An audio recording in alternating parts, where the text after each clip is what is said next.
I would disagree that the Times is a liberal publication, although obviously our editorial page is.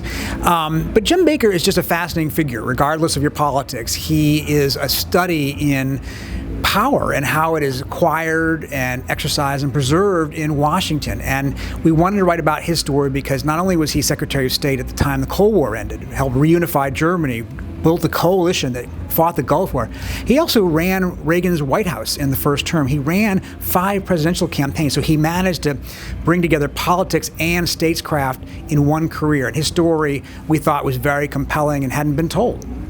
And why did he want to work with you?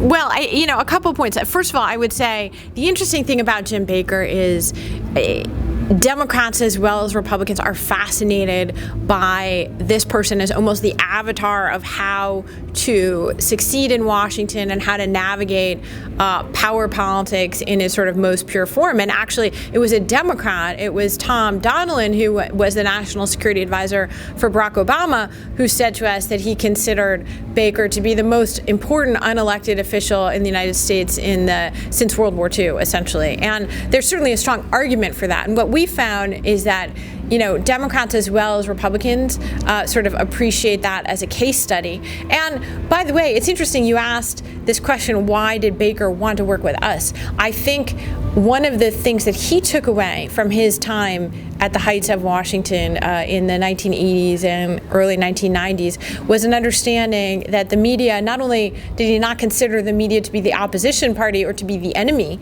but quite the opposite. He understood that, in a way, Republicans were not very pragmatic or not very, in sort of politicizing the very concept of the media and saying they're against us, that they lost the opportunity to make their case. And he takes almost the exact opposite approach. So he was already very skilled at the care and feeding, if you will, of the national media. So he understood the media, he felt comfortable with them. But I think he also understood he's a very savvy pol, and he's written 2 of his own memoirs, but he understands that if you really are making a bid for history, it can't just be history as told by you. And he's a supremely self-confident individual, as you could get from reading the book. And I think part of his self-confidence was understanding, I'm willing to subject myself to an independent book. And this was an independent book. He cooperated very extensively with us. We spent dozens and dozens of hours with him. We visited his homes in Texas and Wyoming. We talked with him in Washington. We,